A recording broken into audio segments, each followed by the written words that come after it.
Franco! Nasaan ang dugo ng baboy? Bakit ba ang tagal mong kumilos? Uhaw na ako. Kapag hindi mo ako agad nabigyan ng dugo ng baboy, dugo mo ang iinumin ko! Sandali lang po, Sir Garson. Papunta na po ako dyan. Konting hintay lang po. Mula sa kusina ay dinig na dinig ng binatang si Franco ang garalgal, ngunit puno ng otoridad na boses ni Garson mula sa silid nito sa ikalawang palapag ng bahay.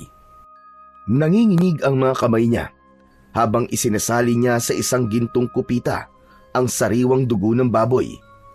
Bahagyang nakangiwi ang kanyang muka dahil sa pandidiri sa kanyang ginagawa. Kahit pa ilang taon niya nang ginagawa yon, ay hindi pa rin siya masanay sa kanyang ginagawa. Nang mapununan ni Franco ng dugo ang kupita, ay nagmamadali siyang naglakad papunta sa kwarto ng amo niyang si Garson na isang aswang. Pagdating ni Franco sa harapan ng pinto ng silid ni Garson, ay kumatok siya ng 3 bago yun binuksan. Ayaw kasi ni Garson na hindi siya kumakatok bago siya pumasok sa silid nito. May kadiliman sa loob ng kwarto dahil mga kandila lamang ang pinagmumulan ng liwanag doon. Napalunok si Franco nang makita si Garson na nakaupo sa gilid ng kama nito habang nasa anyong aswang. Namumula ang mga mata nito at ang matutulis nitong kuko ay kumikislap kapag tinatamaan ng liwanag mula sa kandila. Kahindik-hindik ang anyo nito na parang isang halimaw na parang palaging handang umatake. Diyos ko po! Nakakagulat naman kayo, Sir Garson! Ilang taon na tayo magkasama, tapos natatakot ka pa rin sa akin? Nakakatakot po kasi kayo kapag nasa anyo po kayong aswang Ang dami mo pa sinasabi. Dalin mo na lang ang dugong yan dito sa akin. Eto na po, Sir Garson. Huwag ka na pong magalit. Nadala ko naman na po ang kailangan nyo Mabilis na lumapit si Franco sa aswang na si Garson. Tumayo si Garson at hindi na nito nahintay na iabot niya rito ang kupita. Hinablot nito yun sa kanya, kaya may konting dugo na natapon mula sa kupita. Dere-derechong nilagok ni Garson ang dugo na para bang ilang araw na itong hindi nakakainom. Nang maubos ni Garson ang dugo ng baboy, ay marahas nitong itinapon ang kupita sa sahig. Nanlilisik ang mga matang tumingin nito kay Franco. Napamulagat naman si Franco nang bigla siyang sinakal ni Garson. Itinulak siya nito hanggang sa napasandal siya sa dingding. Pilit na inaalis ni Franco ang kamay ng aswang sa leeg niya dahil nararamdaman niyang bahagyang bumabaon ang matutulis nitong mga kuko sa kanyang balat. Sir Garson! Sir! Sir, nasasaktan ako! Tanging ang malalim na paghinga ni Garson ang naririnig ni Franco. Marahang lumapit ang mukha nito sa mukha ni Franco. Naamoy niya ang malansa nitong hininga na parang amoy ng nabubulok na karne. Inamoy ni Garson ang leeg niya at alam niya na sa ganong paraan ay mas naaamoy nito ang kanyang dugo. Parang gusto ko ng dugo ng tao ngayong gabi. Sawang-sawa na ako sa dugo ng baboy, Ramo. Ano kaya kung dugo mo na lang ang inumin ko ngayong gabi? Sir, wag! Wag! Hindi mo magugustuhan ang dugo ko. Mapait ang dugo ko, sir, promise. Baka gusto niyo po ng dinuguan. Mas malasa po yung kaysa sa dugo ko. Tama ka. Bakit nga naman ako iinom ng dugo ng isang alipin na kagaya mo? Matapos yun, ay marahas na binitiwan ni Garson ang leeg ni Franco. Nanghihinang napaupo naman si Franco sa sahig habang umuubo at habol ang kanyang paghinga. Sige na. Lumabas ka na, Franco. Labas! Opo! Lalabas na po, sir! Mabilis na lumabas si Franco ng silid ng kanyang amo at halos madapa pa siya sa pagmamadali. Nang makalabas na siya, ay agad niyang isinarado ang pinto at sumandal siya roon. Isang malalim na paghinga ang kanyang pinakawalan. Hindi yun ang unang beses na nangyari yon. Pero sa tuwing nagkakaganon si Garson, mas lumilinaw sa kanya ang isang bagay. Hindi niya kayang manatili roon. Kailangan niya nang umalis doon dahil baka dumating ang araw na totohanin na ni Garson ang pagpatay nito sa kanya. Sa gitna ng isang malawak at madilim na kagubatan, nakatayo ang 2 palapag na bahay ng aswang na si Garson. Sa bahay na yon nagkaisip at lumaki si Franco. Ang tanging alam niya ay sa buong buhay niya ay isa lang siyang alalay ni Garson. Isang utusan, isang alipin. Ang totoo ay hindi niya maalala kung ano ang itsura ng kanyang ina at ama o kung meron siyang kapatid. Ang tanging alam lang niya ay simula nang magkaisip siya ay nagsisilbi na siya kay Garson. Maraming beses niya nang tinangkang itanong kay Garson ang tungkol sa kanyang pagkabata. Pero palaging tikom ang bibig nito. Ngunit isang gabi, kahit alam ni Franco na hindi sasagot si Garson sa kanya, ay nagtanong pa rin siya. Nasa komedor noon si Garson at mag-isang kumakain. Nakatayo si Franco sa gilid ng mahabang lamesa at naghihintay lamang ng utos ng kanyang among aswang. Sir Garson, meron po sana akong itatanong sa inyo. Hindi ba sabi ko, kapag kumakain ako, ay bawal akong kausapin? Pasensya na po, sir. Pero, sir, gusto ko lang po kasing malaman kung paano po ako napunta rito. Kung bakit po ako nandito sa inyo. Napangisi si Garson.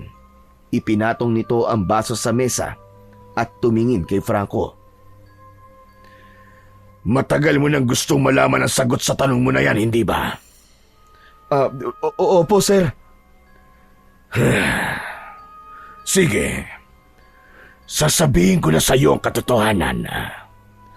Bininta ka sa akin ng mga magulang mo nung sanggol ka pa lamang. Matagal nang may utang ang pamilya mo sa akin at ikaw ang ginawa nilang pambayad kesa sa patayin ko sila.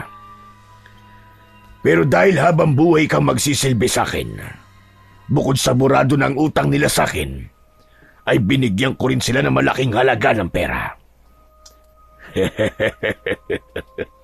Alam mo ba, natuwang-tuwa ang nanay at tatay mo sa perang yon? Nag-init ang mata ni Franco.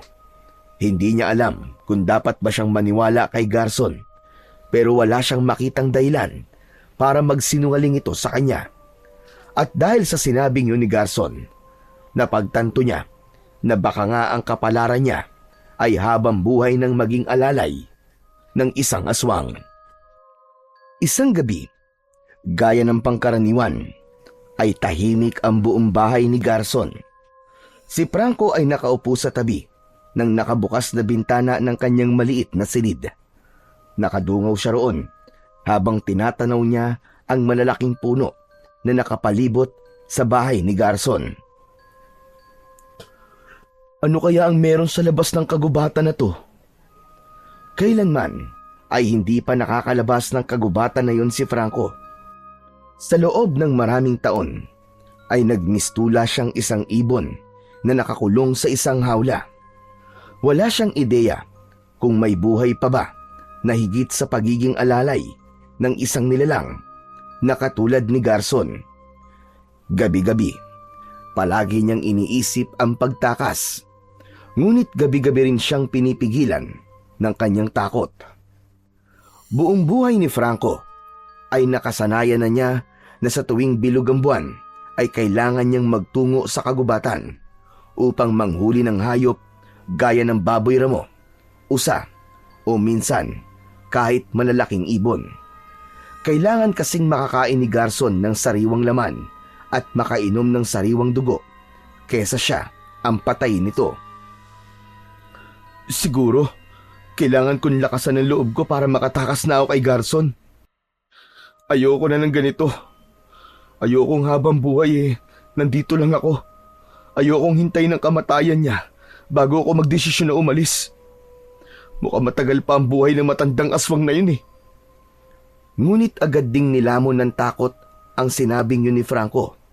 Kilala niya si Garson. Alam nito na kung gugustuhin ito ay kayang-kaya siya nitong patayin. Nalalaman niya rin na kahit saan siya magpunta ay kaya siya nitong masundan. Isang malalim na buntong hininga ang pinakawalan ni Franco bago niya marahang isinarado ang bintana. Napagtanto niya na hindi pa oras para makamit niya ang kalayaan na matagal niya nang inaasam. Nang sandaling yon, inisip niya na magtitiis muna siyang maging alalay ng isang aswang hanggang sa magkaroon na siya ng lakas ng loob na kumawala rito. Maagang nagising si Franco ng umagang yon. Sa kamay niya ay hawak niya ang isang lumang tray na may nakapatong na puting tasa ng mainit na kape. Habang naglalakad siya patungo sa silid ni Garson, ay malakas ang kabog ng kanyang dibdib. Dahil sa kauna-unahang pagkakataon, ay sasabihin na niya kay Garson ang matagal niya nang gustong gawin. Pinilit ni Franco na panatilihing kalmado ang kanyang muka habang binubuksan ang pinto ng silid ni Garson. Pagbukas niya nun, ay agad siyang pumasok sa loob. Gaya ng dati, ay madilim ang loob ng silid. Ang makakapal na kortina ay nakatakip pa rin sa mga bintana upang pigilang makapasok ang liwanag ng araw. Nakaupo si Garson sa isang lumang silya malapit sa kama nito at halatang bagong gising. Lumapit si Franco kay Garson at maingat niyang inilapag ang tasa ng kape sa maliit na mesa malapit kay Garson. Ngunit sa halip na umalis kagad, ay nanatili siya sa kinatatayuan niya. Ano pang ginagawa mo rito? Lumabas ka na, Franco. Sir Garson, magpapaalam lang po sana ako. Aalis na po ako sa poder niyo. Napatingin si Garson sa kanya habang nakakunot ang noo. Ilang segundo itong hindi nakapagsalita bago ito malakas na tumawa. Nagpapatawa ka ba? O baka naman, kulang ka lamang sa tulog? Nakita niyo po ba? Nakita niyo po ba akong nakasuot ng pangpayaso para isipin niyo po nagpapatawa ko? Sir Garson, seryoso po ako. Gusto ko na pong makuha ang kalayaan ko mula sa inyo. Biglang nagdilim ang mukha ni Garson. Mabilis itong tumayo at ang matalim nitong tingin ay tumarak kay Franco na para bang isang matalim na kutsilyo.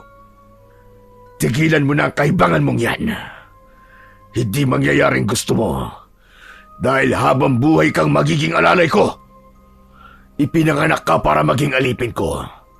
At mamamatay ka rin na isang alipin. At ano ba ang akala mo? May magiging silbi ka pa kapag umalis ka sa poder ko? Wala, Franco. Wala. Wala ka magiging silbi kapag umalis ka rito. Tao po ko, Sir Garson. May karapatan po ako mabuhay ng malaya. Hindi po ako sinilang para maging alalay ng isang halimaw habang buhay. At paano ka mabubuhay sa labas, ha? Sa tingin mo ba, tatanggapin ka ng mga tao? Bakit? May pamilya ka pa ba? May pupuntahan ka ba? Dito ang mundo mo, Franco. At isa pa, ako ang bumuhay sa'yo. Ngayon gusto mong umalis. Wala kang utang na loob. Pero sapat na siguro, maraming taon na pinagsilbihan kita. Bakit? Kulang pa ba nakabayaran niyo sa utang na loob na sinasabi niyo? Gusto ko lang mabuhay ng normal. Gaya ng ibang tao. Kaya sa ayaw at sa gusto mo, aalis na ako dito. Isang malaking kaibangan ang sinasabi mo na yan. Pakinggan mo ko, Franco. Kapag umalis o tumakas ka, hahanapin kita At kapag nahanap kita, ay hindi ako magdadalawang isip na patayin ka. Huwag mo kong subukan, Franco.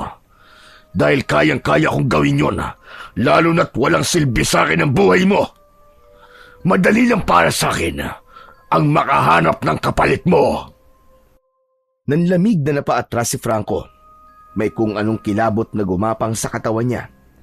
Maraming beses nang pinagbantaan ni Garson ang buhay niya. Pero yun ang unang beses na naramdaman niya na tila kaya nitong tutuhanin ang pagpatay sa kanya. Kaya hindi na siya nagsalita pa. Mabilis siyang lumabas ng silid. Nang makalabas si Franco, ay saka lang siya nakahinga ng maluwag. Ngunit ang takot ay nanatili sa kanyang buong pagkatao.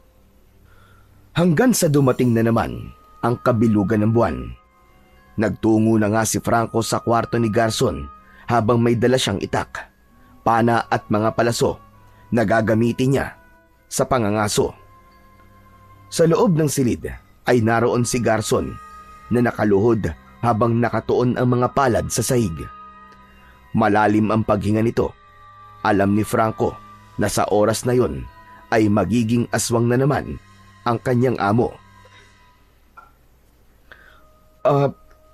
Sir Garson, aalis na po ako para mangaso. Ano pang ginagawa mo rito? Umalis ka na! At huwag ka na magpaalam sa akin. Bilisan mo! Dahil nauuhaw na ako!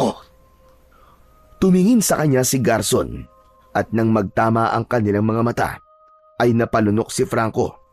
Kitang-kita niya ang pamumula sa loob ng mga mata ng matanda na para bang isa itong mabangis na hayop na nakakita ng biktima. Ano pang tinatayo-tayo mo dyan? Mangaso ka na! O baka gusto mo na ikaw na lang ang kainin ko ngayong gabi? Hindi na nagdalawang isip pa si Franco. Mabilis siyang tumalikod at lumabas ng silid. Pagdating niya sa labas, ay agad siyang naglakad patungo sa kagubatan. Habang naglalakad sa masukal na bahagi ng gubat, ay napansin niyang tila kakaiba ang paligid. Karaniwan, kapag ganung oras, ay naririnig niya ang mga kaluskos ng mga maliliit na hayop, ang pagaspas ng mga ibon, o ang ungol ng malalayong mababangis na hayop. Pero ng gabing yon, ay wala ang mga yon. Masyadong tahimik ang kagubatan. Nagpatuloy sa paglalakad si Franco upang maghanap ng hayop na mahuhuli para kay Garson.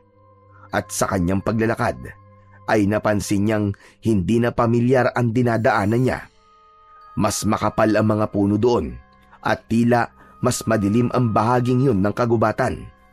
Hindi niya alam kung naliligaw siya o kung sadyang napadpad lang siya sa isang bahagi ng kagubatan na hindi niya pa nararating.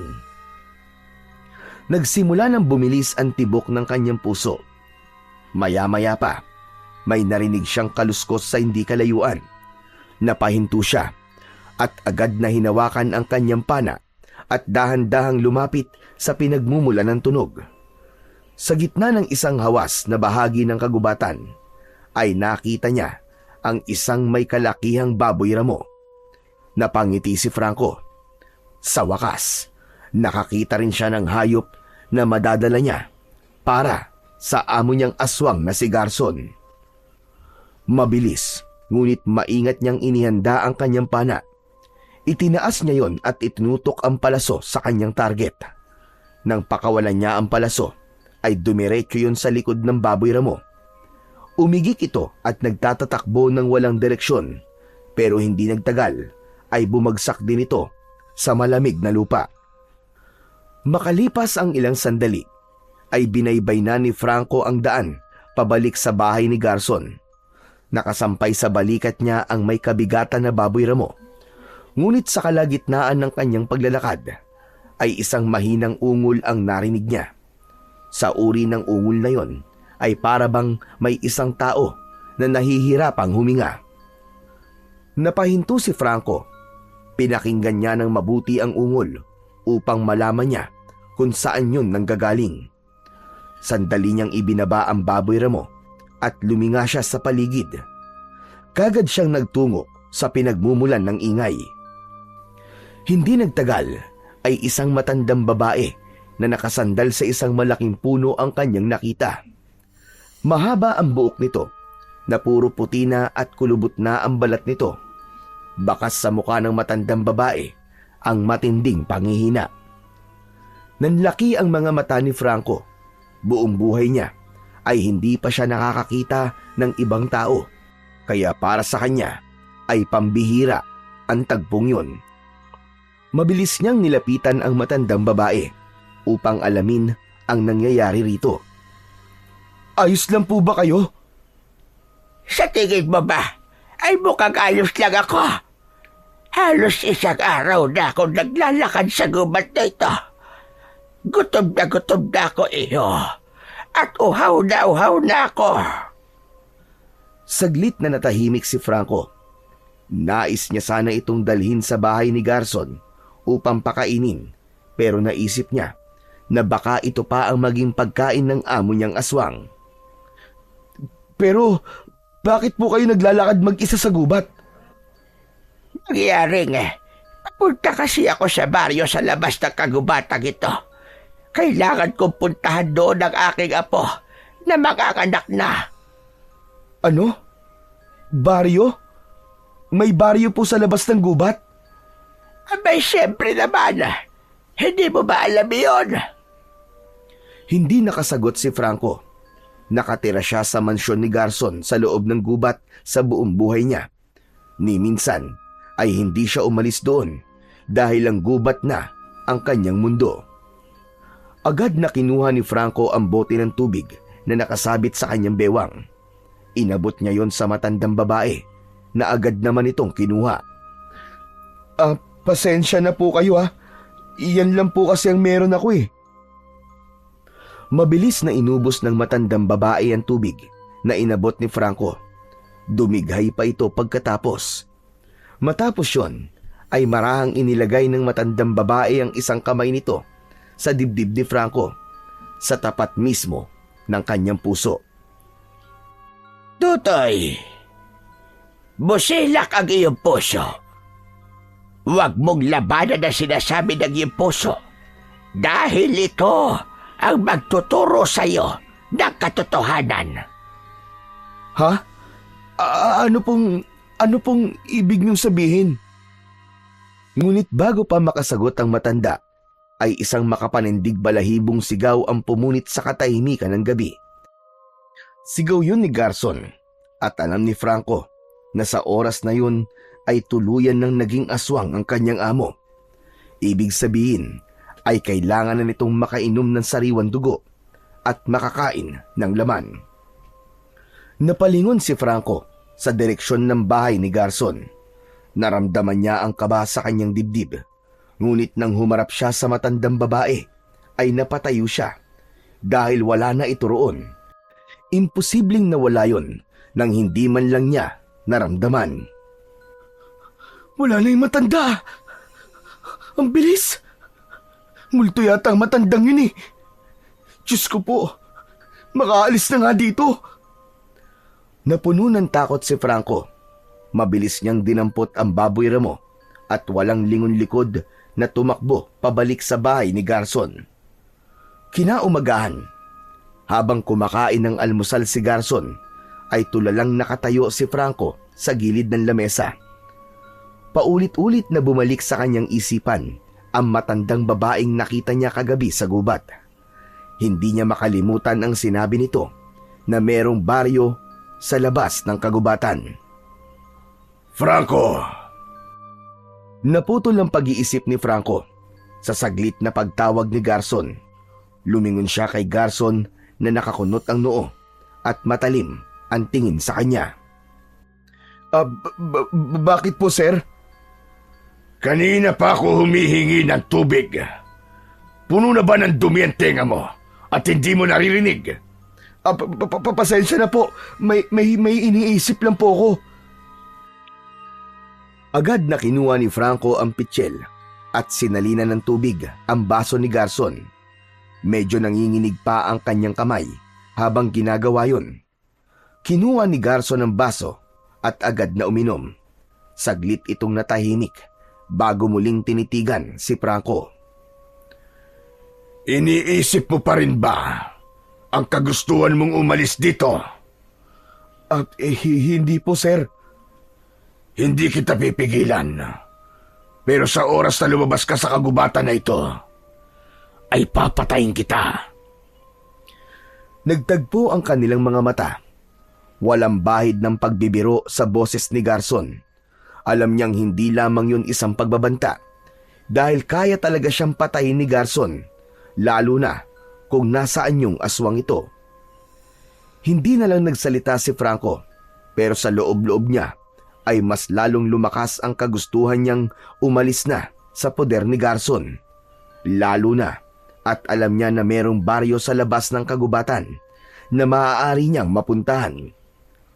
Ngunit ang isa pang hindi maalis sa isip niya ay kung ano ang matanda na nakita niya kagabi. Sir Garson, may tanong lang po sana ako sa inyo eh. Totoo po ba na may multo? Ano na naman bang kabaliwan yan, Franco? Wala naman po, sir. Gusto ko lang po malaman kung totoo po ba ang multo.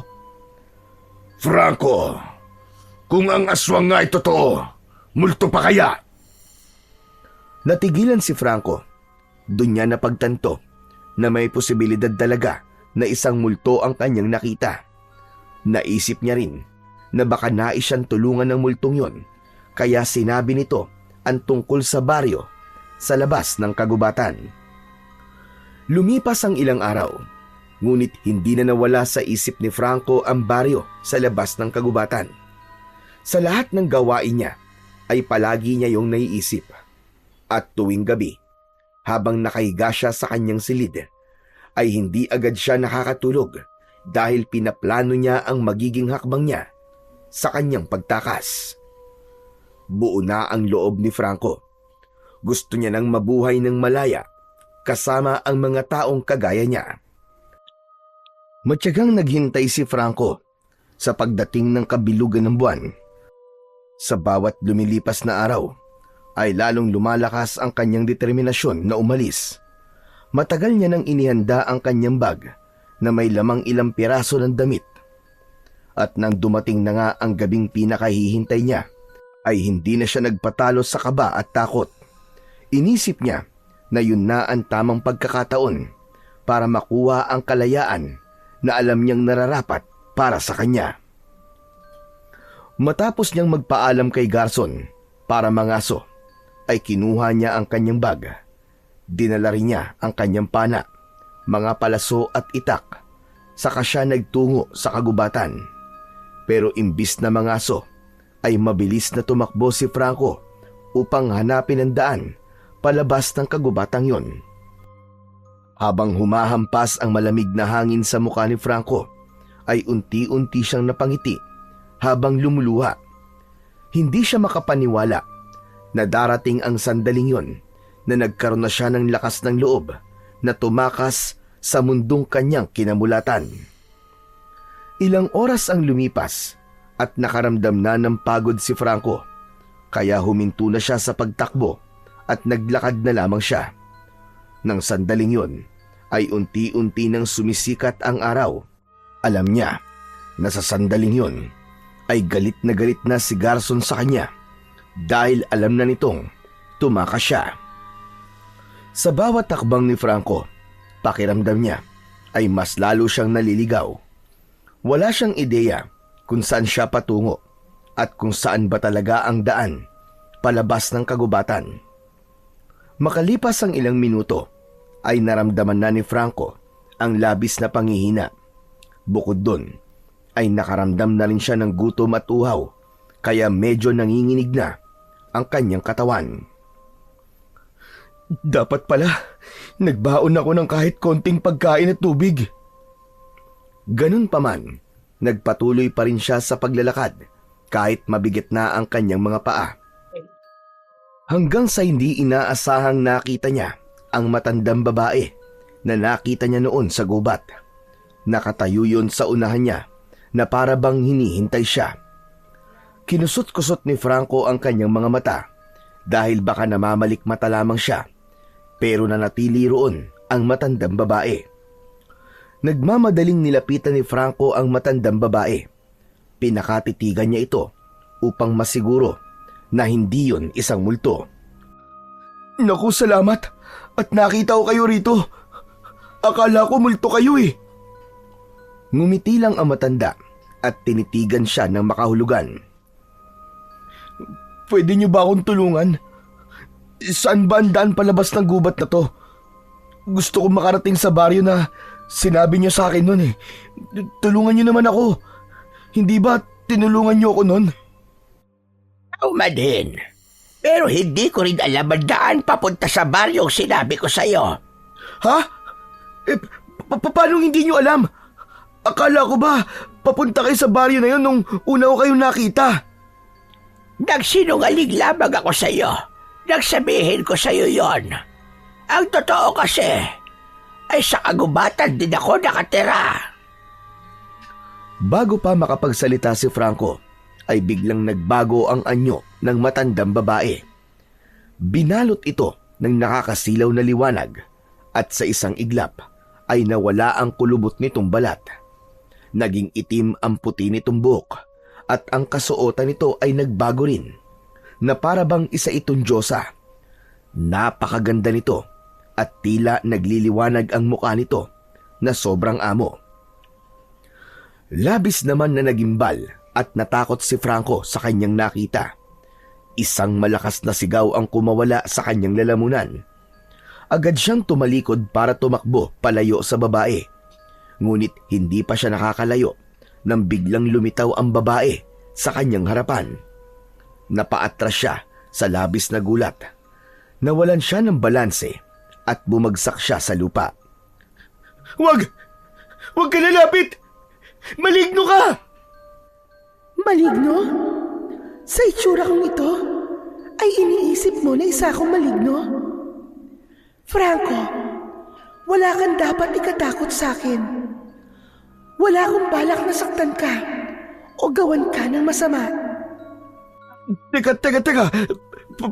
Paano mo nalaman ang pangalan ko? Sino ka ba talaga? Lumapit ng bahagya ang babae at ngumiti. Ako si Dalisay at isa akong diwata na naninirahan sa kagubatan ito. Narito ako upang magbigay ng tulong sa iyo, Franco.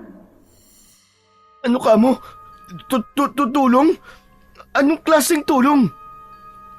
Inilahad ni Dalisay ang kamay nito at mula sa palad nito ay lumitaw ang isang kwintas na may palawit na maliit na pahabang bato.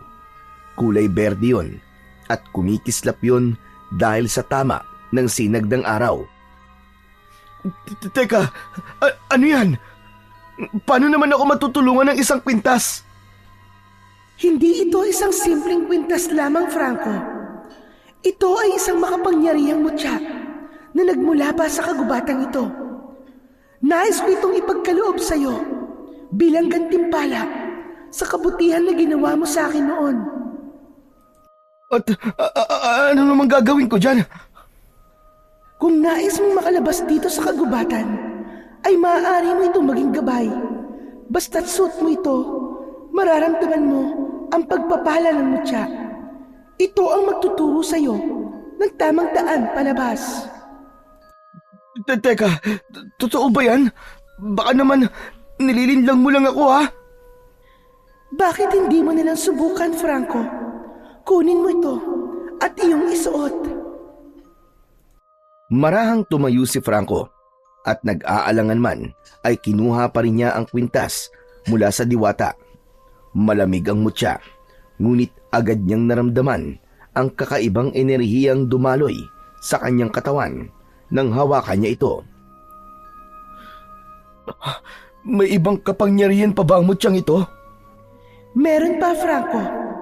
Ikaw na ang bahalang tumuklas doon. Naniniwala ako sa kakayahan mo at alam ko na hindi ako nagkamali na ipinagkaloob ko yan sa'yo. Ingatan mo yan at huwag mong hahayaan na mapunta yan sa maling kamay. Matapos yun, ay biglang humangin ng malakas. Tila naging alikabok si Dalisay at tinangay ito ng hangin hanggang sa tuluyan itong nawala sa paningin ni Franco. Labis na nagulat si Franco sa bilis ng kakayahan ni Dalisay na maglaho. Ngunit dahil doon ay nasagot na rin ang kanyang tanong kung bakit bigla itong nawala nung unang beses silang nagkita. Napabuntong hininga si Franco at tinignan ang kwintas sa kanyang palad. Isinuot niya yon sa kanyang leeg. Umasa siya na sa pamamagitan nun ay makakalabas na siya ng tuluyan sa kagubatang yon. Napansin ni Franco na simula nang isuot niya ang mutya na ibinigay ni Dalisay ay naging magaan ang pakiramdam niya sa paglalakad. Pakiramdam niya ay may sariling isip ang paa niya at iginigiya siya nun sa tamang daan palabas sa kagubatang yon. Napagtanto niya na totoo nga ang kapangyarihan ng naturang mutya. Alam ni Franco na sa sandaling yon ay malayo na siya kay Garson. Sa unang pagkakataon sa buong buhay niya ay nadama niya ang tunay na kalayaan. Ngunit sa gitna ng kanyang paglalakad ay natapakan niya ang isang parte ng lupa na natatakpan ng makapal na mga tuyong dahon. Isang hukay pala ang naroon at wala na siyang nagawa kundi ang mapasigaw nang mahulog siya roon. Bumulusok siya pa ibaba at nang bumagsak siya sa hukay na halos kasintaas ng isang tao, ay malakas na humampas ang likod ng ulo niya sa isang bato. Tatayo sana si Franco, ngunit nanlabo ang paningin niya. Hindi na niya nagawang makatayo ng tuluyan nang nilamon ng kadiliman ang paligid niya.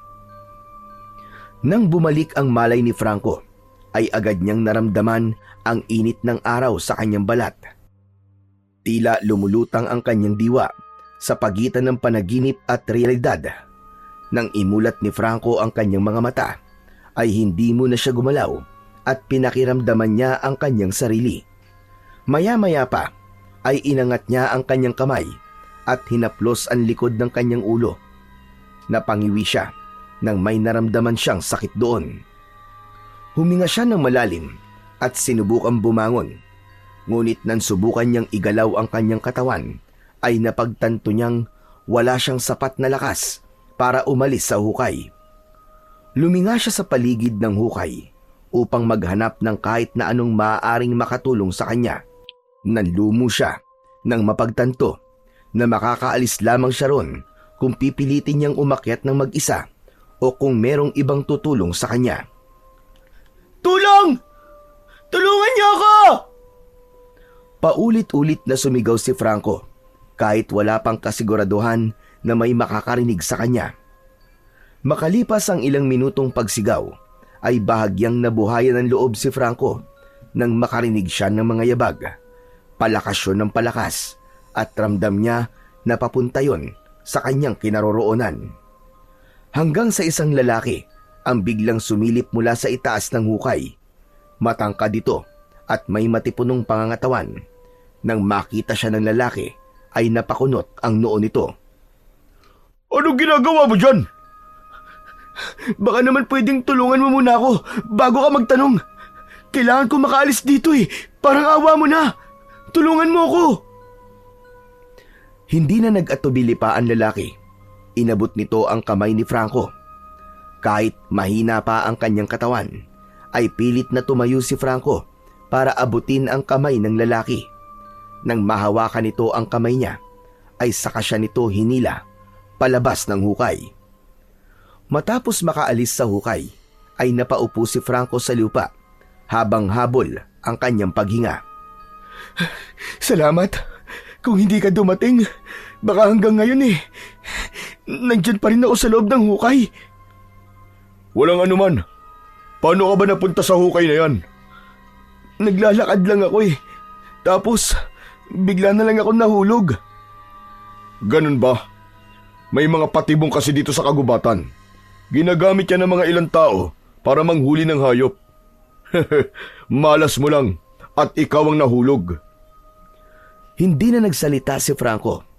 Tinignan niya ang mga gamit niya at nasa kanya pa rin naman ang bag at ang pana at palaso. Ang itak naman ay nakasabit pa rin sa bewang niya. Sa tingin ko hindi mo kaya maglakad pa. Iatid na kita sa bahay niyo. Wala akong bahay. Ang totoo niyan isa akong palaboy. Napadpad lang ako rito sa kagubatan sa kakalakad ko. Mas pinili ni Franco na wag sabihin sa lalaki ang totoo. Nagtagpo ang kanilang mga mata. Napansin ni Franco ang awa sa mukha ng lalaki habang umiiling. Ganun ba? Kung gusto mo, doon ka na muna sa bahay ko. Ako lang at ang asawa ko nakatira doon. Saglit na nagduda si Franco, ngunit wala siyang ibang mapupuntahan. Isa pa, mas magiging madali para sa kanya ang makalabas sa gubat kung sasama siya sa lalaki. Talaga ba? Ayos lang na isama mo ako sa bahay mo? Oo naman. Sabi mo kasi wala ka matutuluyan, di ba? Saka mukha ka namang mabait eh. Alam mo, hindi mo gugustuhin na nandito ka sa labas, lalo na kapag dumidilim na. Bakit naman? Basta, saka ko nasasabihin sa'yo, ang isipin muna natin ngayon ay ang magamot niyang sugat sa ulo mo. Sige, maraming salamat. Ako nga pala si Lorenzo. Ikaw, anong pangalan mo? Franco. Matapos yun, ay tinulungan na ni Lorenzo si Franco sa pagtayo. Kinuha nito ang bag niya at maging sa paglalakad ay nakaalalay ito sa kanya. Nang makalabas na sina Franco sa kagubatan, ay labis na namangha si Franco nang sa unang pagkakataon ay nakakita siya ng kabahayan at maraming tao. Buong buhay niya ay si Garson lamang ang nakasama niya. Kaya naman, ang ganong tanawin ay kamangha-mangha para sa kanya. Makalipas ang ilang minutong paglalakad, ay pumasok sina Franco at Lorenzo sa isang bahay na gawa sa kahoy at yero. Katamtaman lamang ang laki nun at meron yung 2 palapag. Sa pagpasok nila sa bahay, ay isang babaeng nakasuot ng duster ang lumabas mula sa kusina at nagulat ito nang makita si Franco. Pinaupo si Franco ni Lorenzo sa isang mahabang upuan na gawa sa kawayan. Mahal? Sino yung kasama mo? Mahal, si Franco. Nakita ko siya nahulog sa isang patibong sa gubat. Tinulungan ko siya makalabas. Wala raw siya matutuluyan kaya naisip kong dito na muna siya sa bahay natin. Franco, siya nga pala ang asawa ko, si Juliet. Napatingin si Juliet kay Franco. Ang mga mata nito ay waring tumatagos sa kanyang pagkatao. Hindi siya sigurado kung ano ang iniisip nito, kaya bahagya siyang kinabahan. Wala namang problema kung dito ka muna tumira, Franco. Pero gusto kong maging prangka sa'yo. Mabuti ka bang tao? Hindi ko po alam kung paano ko po patutunayan na mabuti po akong tao eh. Pero nangangako po ako na hindi po kayo magsisisi kung patutuloyin niyo ako rito sa bahay niyo kahit ilang araw man lang. Pwede niyo po akong utusan ng kahit na ano. Panandali ang katahimikan ang bumalot sa kanila bago tumango si Juliet. O sige, dito ka muna. Aba, mukhang may sugat ka pala. Meron nga, mahal, sa likod ng ulo niya. Lumapit si Juliet kay Franco at tinignan ang ulo nito. May sugat ka nga sa ulo. Kailangan malinisan at malagyan niya ng gamot at baka maimpeksyon. Maraming salamat po. Agad kumuha ng panlinis ng sugat at gamot si Juliet. Nilinis muna nito ang sugat niya at habang ginagawa yun ni Franco ay hindi niya maiwasang mapangiwi dahil sa sakit. Hanggang sa sandaling yon ay hindi pa rin siya makapaniwala sa dami ng nangyayari sa buhay niya simula kagabi. Sa mga lumipas na araw ay halos hindi umiimik si Franco. Kahit malayo na siya kay Garson, pakiramdam niya ay nakakulong pa rin siya dahil sa mga alaala ng kanyang nakaraan. Pinoproseso pa rin niya ang lahat ng nangyari. Ang pagtakas niya kay Garson, ang pagkaligaw niya sa kagubatan, ang pagkikita nila ng diwatang si Dalisay at ang pagkakaroon niya ng pagkakataong makalabas sa mundo kung saan siya nabuhay bilang isang alipin.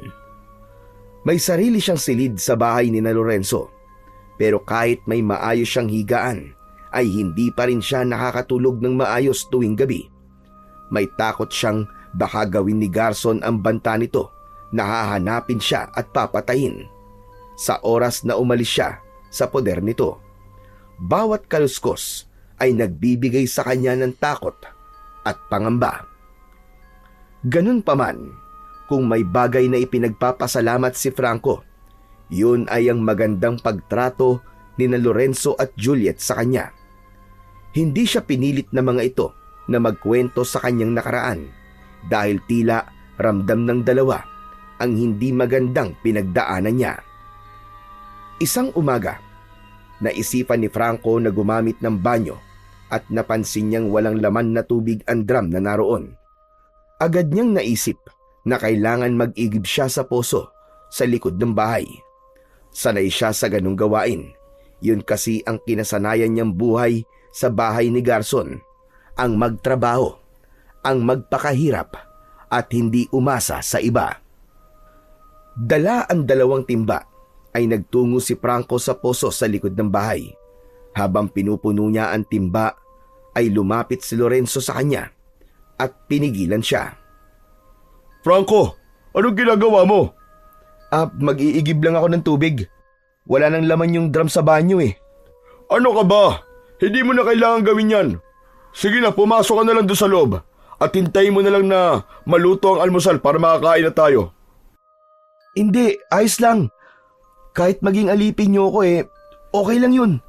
Kahit sa ganitong paraan man lang makabayad ako sa kabutihan niyo sa akin at sa pagpapatira niyo sa akin sa bahay niyo. Franco, hindi ka namin pinatuloy dito para gawing alipin. Bukal sa loob namin ang pagtulong sa'yo. Wala kaming hinihinging kapalit sa'yo, kaya wag mong iisipin na gusto ka naming gawing alipin. Napatingin si Franco kay Lorenzo. Sa unang pagkakataon ay may naramdaman siyang bagay na hindi niya alam kung paano ipapaliwanag. Parang may bumara sa kanyang lalamunan at hindi niya napigilan ang pangingilid ng luha sa kanyang mga mata. Franco, hindi ka obligado na gumawa ng gawaing bahay dito. Dito sa bahay namin, hindi ka alipin. Isa kang bisita. Isa kang tao. Hindi na napigilan pa ni Franco ang pagtulo ng kanyang mga luha. Hindi siya makapagsalita. Matagal siyang hindi umiiyak. Ngunit sa pagkakataong yon ay hindi niya napigilan ang emosyon na bumalot sa kanyang puso. Nag-alala si Lorenzo at tinapik ang kanyang balikat. Mukhang marami kang pinagdaanan na hindi maganda. Hindi kita pipilitin, pero kapag handa ka na magkwento, nandito lang ako. Tumango si Franco.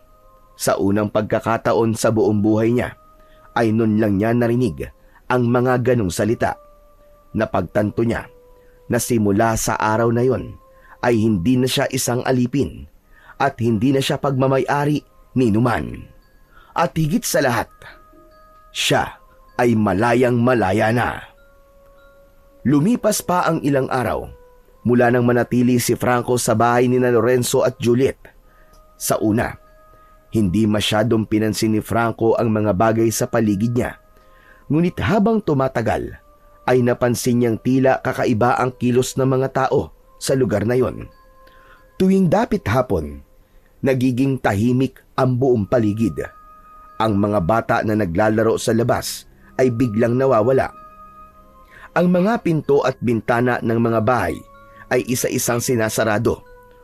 Wala ng tao sa labas at ang buong baryo ay parang isang bayan ng multo pagsapit ng gabi. Isang gabi, hindi niya na napigilan ang sarili at tinanong niya si Lorenzo habang sila ay nasa hapagkainan. Mang Lorenzo, napansin ko lang, bakit parang ang agang nagsasarado ng mga bahay dito? Wala nang tao sa labas bago pa sumapit ang gabi. Napatingin sa kanya si Lorenzo at saka bumuntong hininga. Nagpalitan ng tingin si Lorenzo at Juliet bago sumagot. Dahil sa mga aswang, Franco. Aswang? May aswang dito? Oo. Minsan may mga nawawalang tao rito sa baryo.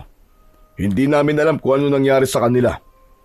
Sabi ng matatanda, aswang daw ang may gawa nun. Kaya simula noon bago pa dumilim, lahat ng tao rito ay nasa loob na ng kanilang mga bahay. Hindi agad nakaimik si Franco sa sinabing yon ni Lorenzo. Napatitig lang siya sa kanyang plato at dahil doon ay bigla niyang naalala ang dati niyang amo na si Garson. Hindi niya alam kung bakit, pero nakita niya sa kanyang isip na mag-isa si Garson sa bahay nito. Mag-isa itong kumakain at ito na ang naghahanap ng makakain nitong hayop sa gubat. Hindi niya kayang itanggi na may awang humaplos sa kanyang puso nang maisip niya yon. Ngunit marahang umiling si Franco. Kinumbinsi niya ang kanyang sarili na hindi siya dapat maawa kay Garson dahil wala itong ginawa kundi ikulong siya sa mundo nito at gawing alalay. Isang gabi, halos katutulog lang ni Franco nang bigla siyang nagising dahil sa sigawan ng mga tao sa labas. Sa una, inakala niyang panaginip lamang yon, ngunit nang mas lumakas pa ang sigawan ay agad siyang napabalikwas ng bangon. Nagmamadali siyang lumapit sa bintana at bahagya niya yung binuksan upang sumilip. Nanlaki ang kanyang mga mata nang makita niya na may 2 aswang ang umaatake sa mga tao. Naku po, totoo nga sinasabi ni Mang Lorenzo. May aswang nga sa lugar na to. Lumabas si Franco ng kanyang kwarto at nagtungo siya sa tapat ng pinto ni na Lorenzo. Kumatok siya roon upang masiguro na ligtas ang dalawa. Pero ilang minuto na siyang kumakatok ay wala pa ring nagbubukas ng pinto. Dahil doon ay nakaramdam siya ng kaba. Doon na niya pinihit ang seradura ng pinto at nagulat siya nang hindi yun nakalak. Bumukas ang pinto at mas lalo siyang kinabahan nang makita niyang walang tao doon. Pambihira. Nasa labas sila. Diyos ko, ba kung anong mangyari sa kanila? Lalabas na sana si Franco para hanapin sina Lorenzo at Juliet, pero biglang bumalik sa kanyang isip ang nakita niyang mga aswang sa labas. Nagkaroon siya ng takot na baka makita siya ng mga aswang at atakihin siya ng mga yon. Napahawak siya sa kanyang dibdib at doon niya naramdaman ang mutya na ibinigay sa kanya ng diwatang si Dalisay na nakakwintas sa kanya. Biglang may mainit na enerhiyang dumaloy sa kanyang katawan. Matapos yun, ay nawala ang takot na kanyang nararamdaman. Hanggang sa naalala niya ang sinabi ni Dalisay na kailangan niyang matuklasan kung saan pa niya maaaring gamitin ang mutya. Hindi kaya ang kapangyarihan at lakas na nararamdaman ko ay isang indikasyon na kaya rin akong bigyan ito ng kakayahan na makipaglaban sa mga aswang? Naikuyom ni Franco ang kanyang mga kamay. Hindi niya alam kung paano gamitin ang mutya, pero isa lang ang tiyak niya. Hindi siya pwedeng manatili na lang sa loob ng bahay habang maaaring nasa panganib sina Lorenzo at Juliet. Huminga ng malalim si Franco at naglakad siya palabas ng bahay. Pagdating niya sa labas, ay luminga siya at umasang makikita sina Lorenzo at Juliet. Mang Lorenzo! Aling Juliet! Nasaan kayo? Walang sumagot kay Franco. Inikot niya ang paligid ng bahay pero hindi pa rin niya nakita ang mag-asawa. Hanggang sa natigilan si Franco nang makarinig siya ng sigaw ng isang batang babae. Umiiyak yon at humihingi ng tulong. Bumalik siya sa harapan ng bahay at nakita niya ang isang aswang na tumatakbo palayo at may bitbit yung isang batang babae na umiiyak at nagpupumiglas mula sa mga bisig ng aswang. Hindi na nagdalawang isip si Franco. Parang kusang kumilos ang kanyang katawan. At hindi niya na napansin na mabilis na niyang hinahabol ang aswang. Pakiramdam niya ay may dumadaloy na kakaibang lakas sa kanyang mga paa, dahilan para mas bumilis ang kanyang galaw. Nang maunahan na ni Franco ang aswang, ay humarang siya sa unahan nito. Napahinto naman ang aswang at nagulat nang makita si Franco. "Bitiwan mo ang bata!" At kung hindi ko ito bitiwan, "Mapipilitan akong gumamit ng dahas!" ikaw, lalaban sa akin? Huwag ka magpatawa. Akala mo ba ay kaya mo ko? Mahina ka! Laking gulat ni Franco nang mula sa likuran niya ay sinunggaban siya ng isa pang aswang. Sumampa ito sa likod niya at napasigaw siya nang bumaon ang matutulis nitong mga ngipin sa batok niya. Agad niyang hinawakan ng ulo ng aswang na nasa likod niya. At nang maalis ang pagkakakagat nun sa kanya, ay inangat niya ito at ibinalibag sa lupa. Malakas na umungol ang aswang at hindi agad ito nakatayo. Nagalit ang aswang na may hawak sa bata. Maras nitong binitiwan ng bata at sumugod yun sa kanya. Sinalubong naman ni Franco ang aswang at malakas niya itong sinuntok sa sikmura. Nang hina ang aswang, napaluhod ito habang hawak ang tiyan. Lumapit dito ang isa pang aswang at tinulungan itong tumayo. Akala ni Franco ay aatake pa ang dalawa, pero biglang tumakbo ang mga yon papalayo. Hindi na hinabol pa ni Franco ang mga aswang at lumapit siya sa batang babae na umiiyak. Nanginginig pa rin yun dahil sa labis na takot. "Huwag kang mag-alala. Ligtas ka na. Halika, ihahatid kita sa bahay niyo." Mahigpit siyang hinawakan ng bata sa kamay na parang ayaw na nitong bumitaw. Sinundan niya ang batang babae hanggang sa naiuwi niya na ito sa bahay nito. Iyak ng iyak ang nanay ng bata habang nagpapasalamat kay Franco. May kung anong kasiyahan na naramdaman si Franco ng sandaling yon. Hindi niya inakala na ganun pala ang pakiramdam kapag nakakatulong sa kapwa niya. Nang masiguro ni Franco na hindi na babalik ang mga aswang, ay saka siya nagdesisyon na bumalik sa bahay ni Lorenzo. Pagpasok niya sa bahay, ay agad siyang sinalubong ni Lorenzo na may bakas ng pag-aalala sa muka. Salamat naman at ligtas ka. Kanina ka pa namin hinahanap, Franco. Ako nga rin nag-aalala sa inyo eh. Saan ba kayo nagpunta kanina?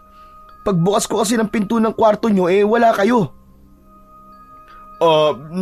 Nagpahangin lang kami sa labas. Hindi namin inakala na may aatake pa ng mga aswang. Hindi na kami kagad nakabalik dahil sa takot. Si Aling Juliet, nasan siya? Nasa loob na ng kwarto, nagpapahinga. Medyo nahilo siya sa takot kanina eh. Tumango si Franco, saka bumuntong hininga. Para siyang nabunutan ng tinik sa lalamunan nang masiguro niyang ayos lang sina Lorenzo at Juliet. Ikaw, Franco, saan ka ba galing? Lumabas nga ako para hanapin kayo. Akala ko kasi kung ano na nangyari sa inyo eh.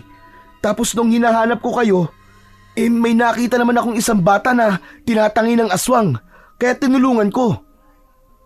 Franco, alam ko mabuti ang puso mo. Pero hindi mo dapat ginawa yon. Paano kung ikaw naman ang mapahamak? Napayuko si Franco. Alam niyang may punto si Lorenzo. Pero hindi niya kayang baliwalain ang nakita niya kanina. Bago pa siya makasagot, ay napakunot ang noo ni Lorenzo. Lumapit ito sa kanya at maingat na hinawakan ang kanyang balikat. May sugat ka sa batok. Dahil ba yan sa aswang? Oo. Kinagat ako ng isang aswang kanina. Pero sa tingin ko naman hindi malalim ang pagkakakagat niya sa akin. Malalim o hindi, kailangan pa rin magamot yan. Dito ka lang at kukuha lang ako ng panlinis at gamot sa sugat. Nang umalis si Lorenzo sa harapan ni Franco, ay hindi niya napigilan ang mapangiti. Simula kasi na mapunta siya kina Lorenzo, ay unti-unti niya nang naranasan ang mga magagandang bagay na alam niyang hindi niya mararanasan kung nanatili siya sa bahay ni Garson. At isa na sa mga bagay na yon ay ang pakiramdam na merong nag-aalala para sa kanya. Mula nang madiskubre ni Franco ang kapangyarihang taglay ng mutya, ay hindi na siya nagdalawang isip na gamitin yon upang protektahan ang mga tao sa lugar na yon. Tuwing gabi, habang ang lahat ay nakakulong sa kanilang mga bahay, ay tahimik naman siyang nagbabantay at laging handang lumaban sakaling may sumalakay na aswang. Sa bawat gabing lumilipas, mas lalo niyang nararamdaman ang lakas na ibinibigay sa kanya ng mutya, ang bilis ng kanyang galaw, ang lakas ng kanyang katawan, at ang tapang na hindi niya dating taglay. Alam niyang may malaking dahilan kung bakit ipinagkaloob sa kanya ng diwata ang mutya na yon. Yun ay dahil gusto nitong ipagtanggol niya ang mga taong nangangailangan ng tulong. Dahil sa kanyang mga ginagawa, ay mabilis na nakilala ang pangalan niya sa buong baryo. Marami ang humanga sa kanyang tapang, at kahit hindi pa niya lubusang ikinikwento kung paano siya napadpad sa lugar na yon, ay sapat na para sa mga tao ang kaalamang isa siyang tagapagtanggol laban sa mga halimaw na matagal nang nagpapahirap sa lugar na yon. Sa unang pagkakataon sa kanyang buhay, nakaramdam si Franco na pinapahalagahan siya hindi bilang isang alipin, kundi bilang isang mandirigma na handang ipaglaban ang mga taong walang kalaban-laban. Isang madaling araw, katatapos lang ni Franco na magronda, pero bigo siyang makaharap muli ang mga aswang. Sa pagpasok niya sa bahay ni na Lorenzo ay nadatnan niyang gising pa ang mag-asawa sa sala. Magkatabing nakaupo ang dalawa sa mahabang upuan na naroon. Napakunot ang noo ni Franco. "Bakit gising pa kayo? Anong oras na?" Hindi kami makatulog habang nasa labas ka, Franco. Ang hirap makatulog na alam naming inilalagay mo ang sarili mo sa kapahamakan. Huwag kayong mag-alala. Kaya ko naman ang sarili ko eh. Walang laban sa akin ng mga aswang na yon. Kumusta naman ang pagroronda mo? Hindi ko pa rin nakikita ulit ang mga aswang eh. Ilang gabi na ngang hindi sila nagpapakita. Pero hindi ako pwedeng maging kampante. Alam kong babalik sila ng mga oras. Franco, ang totoo ay may isang tanong na matagal na namin gustong magkaroon ng kasagutan. Paano ka natutong lumaban sa mga aswang? Biglang natigilan si Franco. Alam niyang darating ang oras na itatanong yun sa kanya ng mag-asawa. Pero hindi niya alam kung dapat na ba niyang sabihin sa mga ito ang tungkol sa kanyang mutya. Hanggang sa naisip niya na sa lahat ng kabutihan at pagtulong na ibinigay ni na Lorenzo at Juliet sa kanya, ay may karapatan ang mga ito na malaman ang katotohanan. Isang malalim na paghinga ang pinakawalan ni Franco, at sa kanya marahang hinubad ang kwintas na suot niya. Inilagay niya yon sa kanyang palad at ipinakita niya sa mag-asawa. "Siguro, panahon na para malaman yung totoo. Dito nang gagaling ang lakas at tapang ko. Isa tong mutya na ipinagkaloob sa akin ng isang diwata sa kagubatan. Ang sabi niya sa akin ay kailangan ko matuklasan kung saan ko ito pwedeng gamitin, at hindi ko akalain na sa pakikipaglaban pala sa mga aswang ko magagamit to." Isang mahabang katahimikan ang namagitan sa kanilang tatlo. Nagkatinginan ang mag-asawa na tila nag-usap sa mga mata nito. Makalipas ang ilang sandali, ay muling tumingin sina Lorenzo at Juliet kay Franco. "Kung ganun, dapat mong pangalagaan ang mutya na yan, Franco." "Yan nga ang ginagawa ko eh. Dahil kapag nawala to sa akin, ay baka hindi ko na magagawang labanan ng mga aswang." "Dapat lang, Franco. Sa tingin ko may nakita sa iyo ang diwata na kung ano, kaya ipinagkaloob niya sa iyo yan." Tumango si Franco at mahigpit na hinawakan ng mutya sa kanyang kamay. Matapos mag-almusal ng umagang yon, ay naisipan ni Franco na maligo. Dala ang malinis na tuwalya, ay pumasok siya sa banyo. Bago siya maligo, ay hinubad niya ang mutya sa kanyang leeg at maingat na isinabit yon sa isang pako sa dingding. Hinubad na niya ang lahat ng kanyang damit at inumpisahan niya na ang pagligo. Napapikit si Franco nang yakapin siya ng malamig na tubig. Matapos ang ilang minuto ay lumabas siya ng banyo at dumiretso na sa kanyang silid. Kinuha niya ang isang malinis na kamiseta at isinuot yun hanggang sa bigla siyang natigilan nang may naalala siya. Hala! Ang mutya! Naiwan ko sa banyo! Ay naku! Nagiging makakalimutin na ako ah! Mabilis na lumabas ng silid si Franco at bumalik sa banyo. Ngunit natigilan siya nang akmang kukunin niya na ang mutya sa pakong pinagsabitan niya ay wala na ron ang mutya. Napalunok si Franco. Lumingalinga siya sa paligid. Tinignan niya na baka nahulog lang ang mutya pero hindi niya na yon nakita. Muli niyang tinignan ng pako. Nagbabaka sakali siya na baka namamalikmata lang siya pero wala talaga roon ang mutya. Dito ko lang sinabit yun eh. Bakit nawala? Kinabahan na si Franco. Mabilis siyang bumalik sa kanyang silid at inisip niya na baka nadala niya ang mutya roon nang hindi niya namamalayan. Sinuri niya ang bawat sulok ng kanyang kwarto, ngunit kahit na anong paghahalughog ang gawin niya, ay hindi pa rin niya nakita ang mutya. Naramdaman ni Franco ang panlalamig ng kanyang katawan. Napahawak siya sa kanyang dibdib habang pilit na pinapakalma ang sarili. Nasaan ang mutya? Nasaan ang mutya, Franco? Saan ay napunta? Bumilis ang tibok ng kanyang puso. Para siyang nauubusan ng hangin. Hindi maaaring mawala ang mutya sa kanya dahil kapag wala yon ay hindi niya makakayang lumaban sa mga aswang. Lumabas si Franco ng kwarto. Sakto naman bumukas ang pinto at pumasok sina Lorenzo at Juliet. May pagtatakang tumingin ang dalawa sa kanya.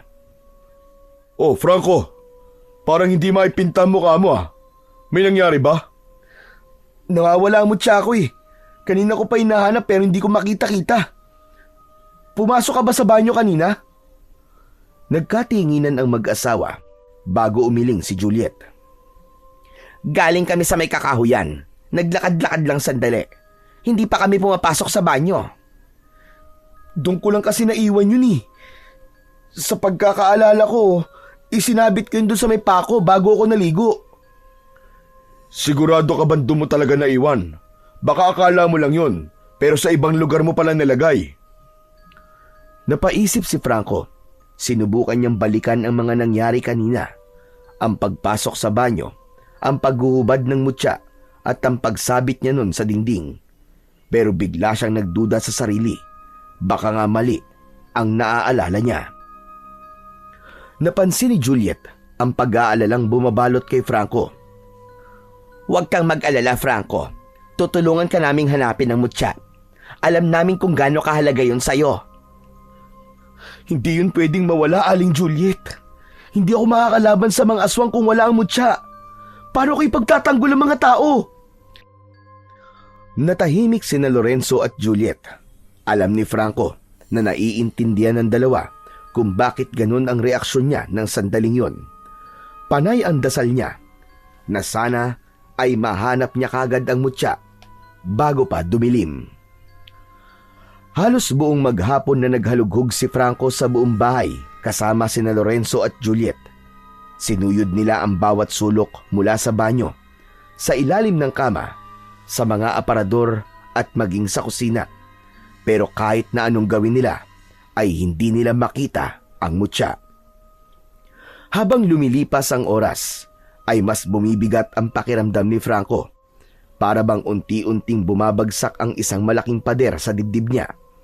Hindi niya maalis-alis ang kaba, ang takot at ang pakiramdam na parang nawalan siya ng isang bahagi ng kanyang sarili. Napaupo siya sa gilid ng kanyang higaan habang nakayuko at nakasapo sa noo. Ramdam niya ang pagod, hindi lang sa katawan, kundi lalong-lalo na sa kanyang isipan. Naikuyom ni Franco ng mariin ang kanyang mga kamay. Ilang linggo pa lang ang nakakaraan nang matutunan niyang gamitin ang mutya para protektahan ng mga tao sa lugar na yon. Tapos sa isang iglap ay bigla na lang itong mawawala. Napaangat ng mukha si Franco nang marinig niya ang boses ni Lorenzo. Nakita niya na nasa bungad ito ng pinto ng kanyang kwarto habang nasa tabi nito si Juliet. Franco, baka bukas, mas maliwanag na ang isip mo. Baka maalala mo kung saan mo talaga naiwan ang mutya. Huwag mo masyadong dibdibin ang nangyari, Franco. Tutulungan ka pa rin namin na hanapin yon. Hindi nakasagot si Franco. Hindi niya kayang sabihin sa dalawa ang bigat ng kanyang iniisip ng sandaling yon. Wala na siyang nagawa kundi manatiling nakaupo habang pilit na inaalala kung saan ba niya talaga naiwan ang mutya. Isang madaling araw, nagising si Franco dahil sa sigawan at kaguluhan sa labas. Kinakabahan siyang bumangon. Kabisado na niya ang mga ganong ingay. Ibig sabihin ay sumasalakay na naman ang mga aswang. Ngunit nang lalabas na siya ng kwarto ay naalala niya na wala na nga pala sa kanya ang mutya. Biglang napahinto si Franco. Wala na sa akin ang mutya. Kaya ko pa rin bang makipaglaban sa mga aswang? Nang sandaling yon ay malaki ang naging duda ni Franco sa sarili niyang kakayahan. Sa gitna ng pag-iisip ay napapitlag si Franco nang marinig niya ang malakas na sigaw ng isang babae. Doon niya napagtanto na kahit wala siyang mutya ay kailangan niya pa ring lumabas dahil siya lamang ang inaasahan ng mga tao. Mabilis niyang kinuha ang itak na nasa ilalim ng kanyang kama at lumabas ng bahay. Pagdating sa labas, agad niyang nakita ang dalawang aswang na nasa gitna ng kalsada. Isa sa mga yon ang nilalapa ang isang dugoang lalaki. Nang makita siya ng isa pang aswang ay napangisi ito. Nakita na rin siya ng isa pang aswang kaya binitiwan ito ang dugoang lalaki at humarap sa kanya. Humigpit ang hawak ni Franco sa itak. Tumayo siya ng matatag at pinilit niyang itago ang takot na bumabalot sa kanya. Humalakhak ang isang aswang bago mabilis na sumugod kay Franco. Iniwasan niya ang matatalim nitong mga kuko at mabilis niya itong inundayan ng itak, pero dahil sa hindi na siya ganong kabilis gumalaw ay naiwasan din yon ng aswang. Hanggang sa napasigaw siya nang maramdaman niya ang pagbaon ng mga kuko ng aswang sa kanyang tagiliran. Hindi pa man nakakabawi si Franco nang maramdaman naman niya na may humatak sa kanya mula sa likuran. Tumilapon siya pabagsak sa lupa at bago pa siya makabangon ay sinipa siya ng isang aswang sa dibdib. Halos malagot ang hininga ni Franco sa lakas ng sipa na yon. Sa pagkakataon na yon ay pinagtulungan na siya ng dalawang aswang kung saan-saan na siya kinagat at kinalmot ng mga ito. Nang tigilan ng mga aswang si Franco ay nanlalabo na ang kanyang paningin. Duguan na siya at halos hindi na niya maramdaman ang sariling katawan dahil sa dami ng kanyang sugat. Naglakad ang mga aswang papalapit kay Franco at tumayo sa gilid niya. Kung tignan siya ng mga yon ay para siyang isang basura na walang silbi. Ano? Tapos na ba ang pagiging tagapagtanggol mo? Akala mo ba kaya mo pa kaming labanan? Kung makikita mo lamang ang sarili mo ngayon, mukha kang isang basing sisiw. Sinubukan ni Franco na gumalaw, pero bawat paggalaw niya ay naghahatid sa kanya ng matinding kirot. Nakakainsultong tinawanan si Franco ng dalawang aswang bago tumalikod ang mga yon at naglakad palayo. Iniwanan siya ng mga yon na nakahandusay sa lupa habang sugatan, duguan at halos hindi na makagalaw. Sa mga nakalipas na araw ay hindi na muna lumabas ng kwarto niya si Franco.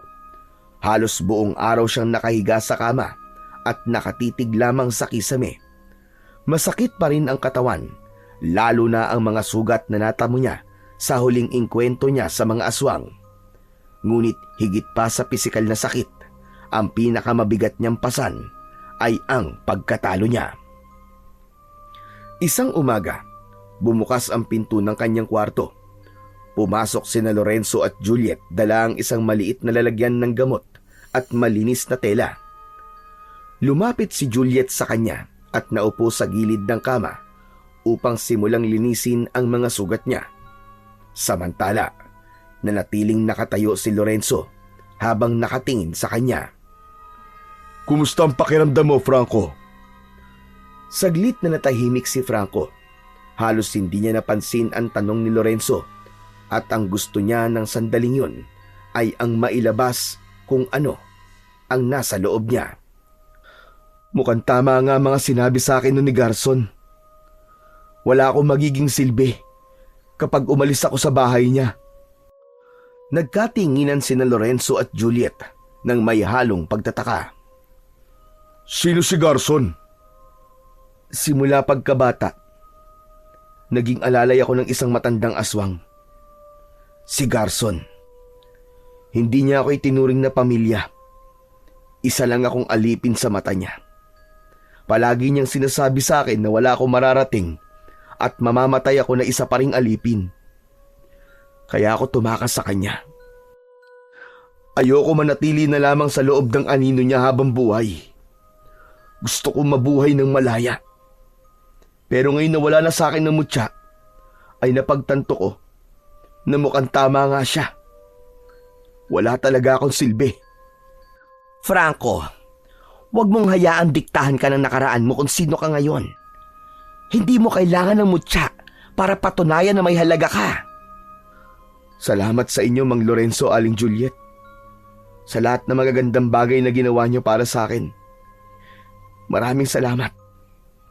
Pero kahit wala na sa akin ng mutya, pinapangako ko, lalaban pa rin ako sa mga aswang. Umiling si Lorenzo at iniligay ang kamay sa balikat niya. Huwag muna, Franco.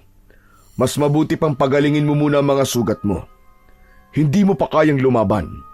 Baka kapag humarap ka sa mga aswang sa kalagayan mo ngayon, ay baka kung ano pang mangyari sa'yo. Napatingin si Franco kay Lorenzo. Alam niyang tama ito, pero tila hindi niya kayang maghintay na lang na gumaling ang mga sugat niya, habang ang mga aswang naman ay patuloy na naghahasik ng lagim at takot sa lugar na yon. Simula noon, pakiramdam ni Franco ay gabi-gabi siyang binabangungot. Halos gabi-gabi na rin kasing umaatake ang dalawang aswang. Tila ba alam ng mga yon na hindi niya na kayang lumaban, kaya naging malakas na ang loob ng mga yon na umatake ng mas madalas. At sa tuwing umaatake ang mga aswang, ay walang magawa si Franco.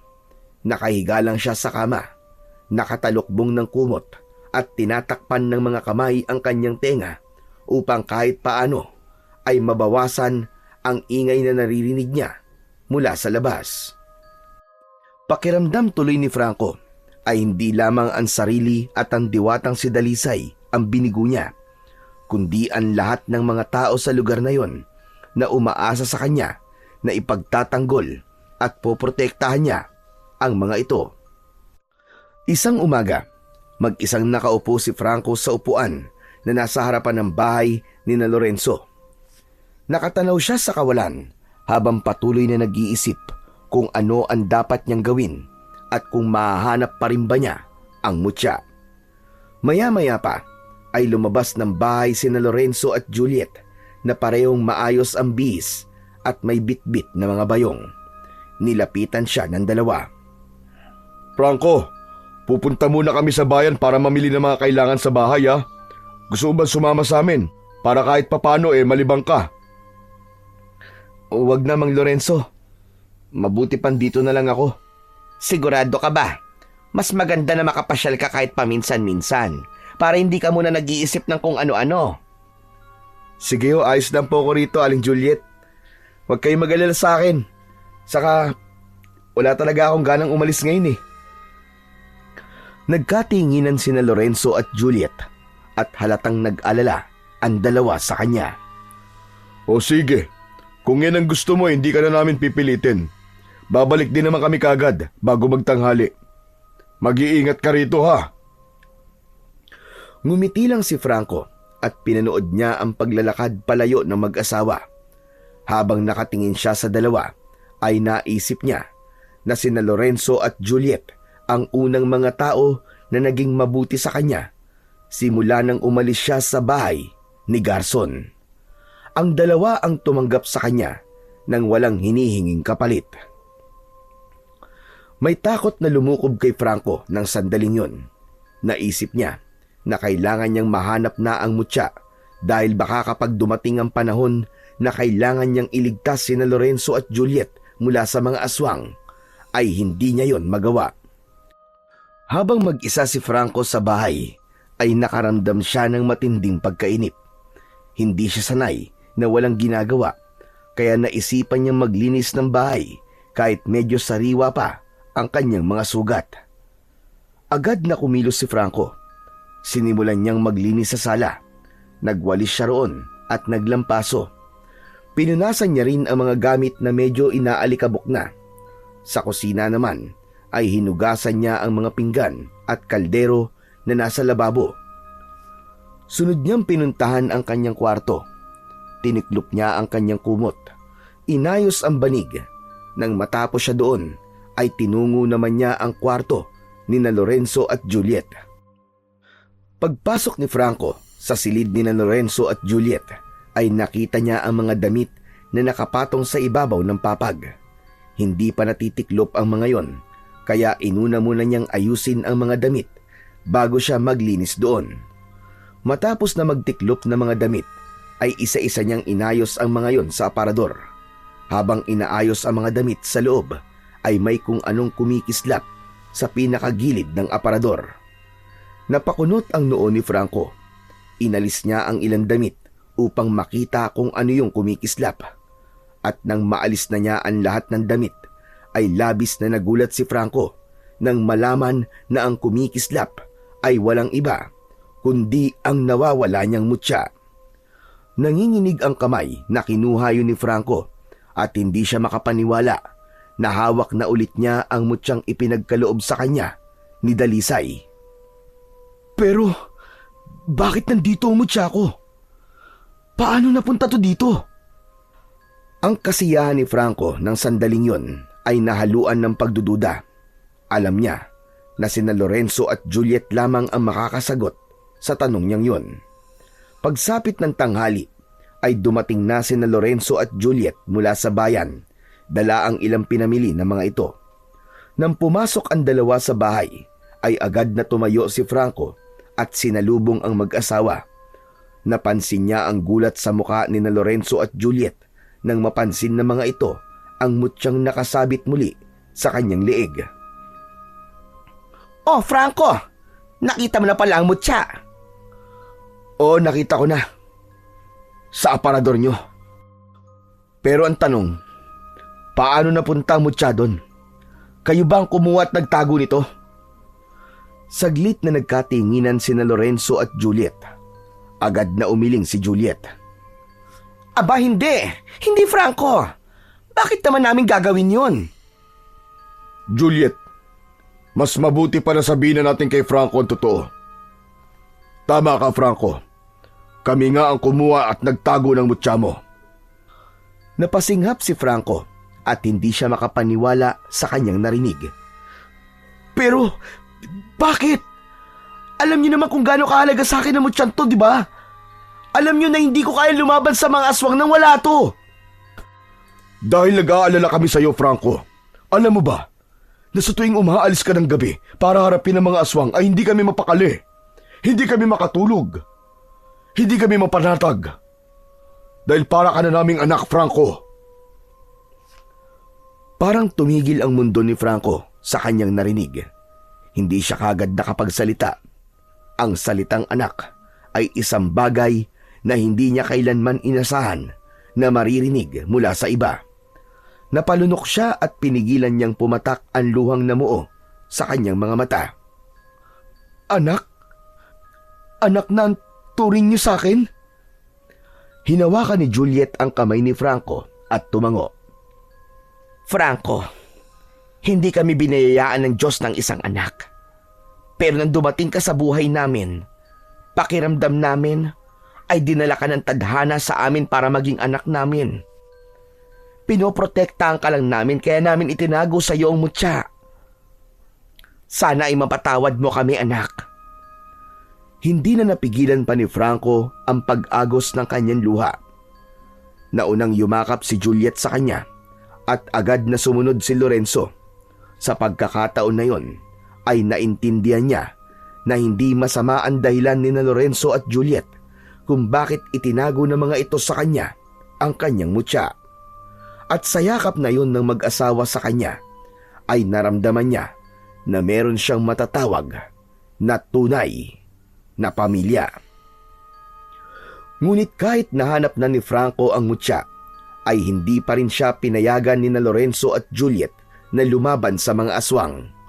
Ang dahilan ng dalawa ay hindi pa rin magaling ang mga sugat niya. Ayon pa kay Lorenzo, ay papayag lang ang mga ito na lumaban siya sa mga aswang kapag tuluyan ng gumaling ang mga sugat niya.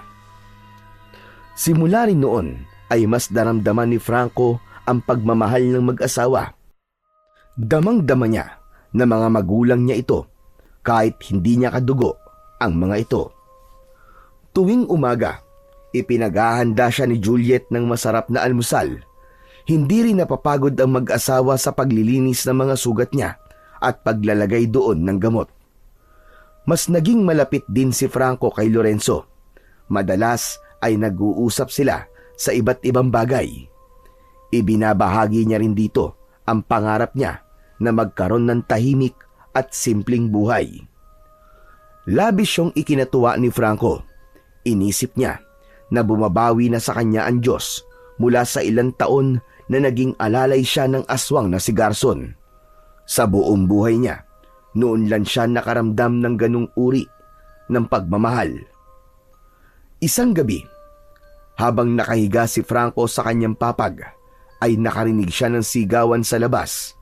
Kasunod nun, ang ingay ng mga taong tumatakbo at humihingi ng saklolo. Mabilis siyang bumangon sapagkat alam niyang sumasalakay na naman ang mga aswang. Kinuha niya ang kanyang itak sa ilalim ng higaan, pero nang lalabas na siya ng kwarto ay bigla siyang natigilan. May isang bahagi ng pagkatao ni Franco ang nagsabing manatili na lang siya sa loob ng bahay dahil mag-aalala sina Lorenzo at Juliet kapag nalaman ng mga ito na hinarap niya ang mga aswang kahit hindi pa lubusang magaling ang mga sugat niya. Pero ang mga tao hindi ko sila pwedeng pabayaan. Dahil doon ay mas pinili ni Franco na lumabas ng bahay upang harapin ang mga aswang. Sa labas ay nakita niya ang dalawang aswang na bumababa mula sa bubong ng isang bahay. Hoy! Ako ang harapin yung dalawa! At wag ang mga walang kalaban-laban! Napatingin ang dalawang aswang kay Franco. Malakas na tumawa ang mga yon at mabilis na naglakad papunta sa kanya. Huminto ang dalawa, ilang di pa lang ang layo sa kanya. Ikaw na naman! Wala ka ba talagang kadala-dala? Mukhang desperado ka na mamatay. Kung ganon, ibibigay namin sa iyo ang gusto mo. Hindi sumagot si Franco dahil alam niyang puno ng pangiinsulto lang ang sinabi ng mga aswang sa kanya. Ramdam niya ang pananakit ng mga sugat niya sa iba't ibang parte ng kanyang katawan, pero hindi yun naging hadlang para taglayin niya ang tapang na ibinibigay sa kanya ng mutya ng sandaling yon. Isang aswang ang umatake kay Franco. Mabilis itong sumugod habang nakaumang ang matutulis na kuko sa leeg ni Franco. Napaatras si Franco. Iniwasan niya ang pag-atake at mabilis na bumuelta ng isang suntok sa tagiliran ng aswang. Tumama ang kanyang kamao pero hindi ito gaanong napuruhan. Mula naman sa gilid ni Franco ay umatake ang pangalawang aswang. Hindi niya kagad ito nakita at bago pa siya makaiwas ay bumaon na ang mga kuko nito sa kanyang balikat. Napaatras siya at naramdaman niya ang hapdi ng bagong sugat. Napamura siya ng dahil sa sakit pero hindi siya nagpatinag. Gamit ang kanyang natitirang lakas, Inundayan niya ng suntok ang muka ng aswang. Kasunod nun ay tinaga niya sa dibdib ang aswang at napasigaw ito sa labis na sakit. Biglang dumamba sa harapan ni Franco ang isa pang aswang, kaya bumagsak siya sa lupa kasama ang aswang. Nanlaki ang mga mata niya dahil halos isang dangkal na lang ang layo ng mukha nito sa mukha niya. Pilit siyang nagpupumiglas pero mahina na ang kanyang katawan. Ramdam niya na kahit ang mutya ay nahihirapang palakasin siya dahil sa kondisyon ng kanyang katawan. Itinaas ng aswang ang kamay nito at wala pang isang segundo ay naramdaman niyang gumuhit sa kanyang leeg ang matutulis nitong mga kuko. Tumalon ng aswang paalis sa ibabaw niya. Agad na tinakpan ni Franco ang sugat niya sa leeg gamit ang dalawang kamay. Kahit paano ay nagpasalamat siya na hindi gaanong malalim ang naging sugat niya roon dahil kung hindi ay talagang katapusan na niya. Pero ramdam niya ang hapdi ng sugat niya roon sa bawat paghinga niya. Muling lumapit ang isa sa mga aswang kay Franco at ngumisi ito. Pinilit ni Franco na abutin ang kanyang itak na nahulog ilang di pa lamang ang layo sa kanya, pero mabilis yung tinadyakan ng aswang papalayo. Huwag mo nang subukang lumaban dahil tapos na ang laban. Alam mo bang iniisip namin kung dapat ka ba namin patayin? O baka mas magandang buhayin ka namin para makita mo kung paano namin ubusin ang mga tao sa lugar na ito. Hanggang sa isang malaking anino ang dumaan sa likuran ng aswang na nakatayo malapit kay Franco. Isa pang aswang ang dumating at hinila nito palayo ang isang aswang palayo kay Franco. Malakas nitong ibinalibag sa lupa ang aswang at agad nitong nilapa ang leeg ng aswang na yon. Nanlaki ang mata ni Franco nang makita ang isang bagong aswang. Mas malaki yon kesa sa dalawang kalaban niya at tila mas mabangis. Balot ng maiitim na balahibo ang katawan nito. Galit na nilapa ng bagong dating na aswang ang leeg ng aswang na kanina ay nakatayo sa tabi ni Franco. Hindi ito huminto hanggang sa tuluyan itong napatay ang aswang na yon. Napaatras ang isa pang aswang na gaya ni Franco ay nagulat din sa bilis ng pangyayari. Sa isang kisap mata ay biglang naglaho ang bagong dating na aswang at walang ideya si Franco kung saan yun nagpunta. Mabilis na lumapit ang natitirang aswang sa dugo ang katawan ng kasamahan nito. Lumuhod ito at niyakap ng mahigpit ang walang buhay na katawan ng aswang. Dahan-dahang nagbago ang anyo ng patay na aswang. Sa ilalim ng maputlang sinag ng buwan ay nanlaki ang mga mata ni Franco nang maging si Juliet ang aswang na yon. Hindi nakagalaw si Franco. Para siyang itinulos sa kinatatayuan niya at hindi siya makapaniwala sa kanyang nakita. Napako ang kanyang tingin sa walang buhay na katawan ng babaeng nag-alaga sa kanya. Ang babaeng nagpakita sa kanya ng kabutihan at itinuring siyang totoong anak. Biglang tumingin ang isa pang aswang kay Franco habang nanlilisik ang mga mata.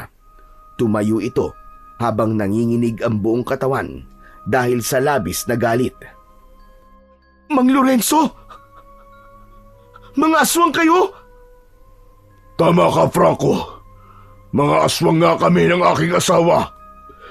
Gusto naming ipasa sa iyo ang aming lahi dahil wala kaming anak. Kaya ka namin inampon. Pero nang bumalik sa iyo ang mutya, ay nagbago na ang plano namin. Hindi ka na namin kailangan gawing isa sa amin. Mas mabuti pang mamatay ka na lang dahil hadlang ka sa mga plano namin sa lugar na ito. Kung ganun pala, lahat ng ipinakita niyo mabuti sa akin ay puro pagpapanggap lang. Nilinlang niyo ako! Mabilis na bumalik sa diwa ni Franco ang lahat ng nangyari. Simula sa kung paano siya tinanggap ni na Lorenzo at Juliet at kung paano siya itinuring ng mga ito na parang pamilya. Isang malakas na sigaw ang pinakawalan ng aswang na si Lorenzo bago ito mabilis na tumakbo papunta kay Franco. Pero bago pa makalapit kay Franco si Lorenzo, ay biglang sumulpot sa harapan nito ang bagong dating na aswang. Gamit ang malaki nitong kamay ay sinakal nito si Lorenzo. Dahan-dahan nitong inangat si Lorenzo sa lupa habang hawak sa leeg. Nakatalikod sa gawin ni Franco ang aswang na yon, kaya hindi niya makita ang itsura nito. Nagpumiglas si Lorenzo. Pilit itong kumakawala sa pagkakasakal ng isa pang aswang. Bitiwan mo ko! Bakit ka ba nakikialam dito? Hindi ko nahahayaan saktan mo pa ulit ang anak ko. Anak? Natigilan si Franco sa narinig mula sa aswang na yon. Nanlamig ang buong katawan niya at hindi niya alam kung ano ang kanyang iisipin. At bago pa siya makapag-isip, ay dinurog na ng aswang ang leeg ni Lorenzo gamit lamang ang isa nitong kamay. Binitiwan ng aswang si Lorenzo at nang bumagsak sa lupa ang katawan nito, ay wala na itong buhay gaya ni Juliet. Matapos yun, ay marahang humarap ang aswang kay Franco at naglakad ito palapit sa kanya. Sa bawat takbang ng aswang ay unti-unting nagbabago ang anyo nito hanggang sa tuluyan na yung naging tao at mas lalong nagulat si Franco nang malaman na ang aswang na tumulong sa kanya ay walang iba kundi ang dati niyang amo na si Garson. Huminto si Garson sa harapan ni Franco habang si Franco naman ay nanlalaki pa rin ang mga mata at hindi pa rin makapaniwala. Panahon na para malaman mo ang totoo. Tama ang narinig mo kanina. Anak kita. At ako ang totoo mong ama. Anak mo? Hindi. Paano nangyari yun? Anak kita sa isang tao, Franco. Kaya hindi ganap ang pagiging aswang mo. At wala akong balak na gawin kang kagaya ko. Sanggol ka pa lang. Ay ayaw na sa'yo ng nanay mo. At balak kanyang patayin. Kaya kinuha kita sa kanya. At ako na ang mag-isang nagpalaki sa'yo. Pero, kung anak mo ko, bakit ginawa mo akong alalay? Bakit ginawa mo akong alipin? Bakit ginawa mong alipin ang sarili mong anak? Patawarin mo ko, Franco. Natakot ako. Nakamuhian mo ko kung malalaman mong isang aswang ang tatay mo. At ginawa ko rin yun dahil alam kong darating ang panahon na nanaisin mong umalis at iwan ako. Gusto kong maging handa ka sa hirap na kakaharapin mo sa mundo ng mga tao. Hindi agad nakasagot si Franco. Pilit niyang inunawa ang lahat ng mga sinabi ni Garson. Hindi niya lubos maisip na kasama na pala niya noon ang totoo niyang tatay. Alam kong nagkulang ako sa iyo bilang ama. Pinangunahan ako ng takot ko. Patawarin mo ko, anak. Hindi alam ni Franco kung bakit, pero imbis na galit o sama ng loob ang maramdaman niya, ay isang matinding pagkasabik ang pumuno sa kanyang dibdib. Pakiramdam niya ay nabuo na ang pagkatao niya ng sandaling yon. Hindi na rin niya napigilan ang sarili. Mabilis siyang lumapit kay Garson at niyakap ito ng mahigpit. Nagulat si Garson, pero hindi nagtagal ay mahigpit din siyang niyakap nito pabalik. Maya-maya pa, dahan-dahang bumitaw si Franco sa pagkakayakap niya kay Garson. Mas mabuti pa, bumalik na tayo sa bahay mo, sir, tatay. Bahay natin, Franco. Bahay natin. Nang marinig yun ni Franco, ay bahagya siyang naluwa. Para sa isang tulad niyang nabuhay na matagal na walang itinuring na totoong tahanan, ay napakasarap pakinggan ng mga salitang yon. Isang matamis na ngiti ang sumilay sa labi ni Franco at matapos yun ay magkasama na silang naglakad ni Garson pabalik sa bahay na ngayon ay matatawag niyang isang tahanan. Lumipas pa ang mga araw at unti-unting nagbago na nga ang buhay ni Franco. Kahit silang dalawa lang ni Garson sa bahay nila, ay naging masaya pa rin sila. Kung alam ko lang na matatanggap mo ko kahit isa kong aswang, ay hindi ko na sana ipinagkait sa iyo ang katotohanan, anak. Tay, hindi pa naman po huli ang lahat para bumawi kay sa akin. Sa kabila ng lahat, hindi hinadlangan ni Garson ang pangarap ni Franco na mabuhay ng normal. Hinayaan siya nitong makapag-aral at makihalubilo sa ibang tao. Pero sa dulo ng bawat araw, palaging bumabalik si Franco sa kanilang tahanan sa kagubatan. Samantala, ang mutyang ibinigay sa kanya ng diwata ay patuloy niyang inalagaan. Hindi niya ito itinuring bilang isang simpleng anting-anting lamang, kundi isang simbolo ng kanyang tungkulin. Sa kabila ng kanyang payapang buhay, alam niyang marami pang panganib sa mundo.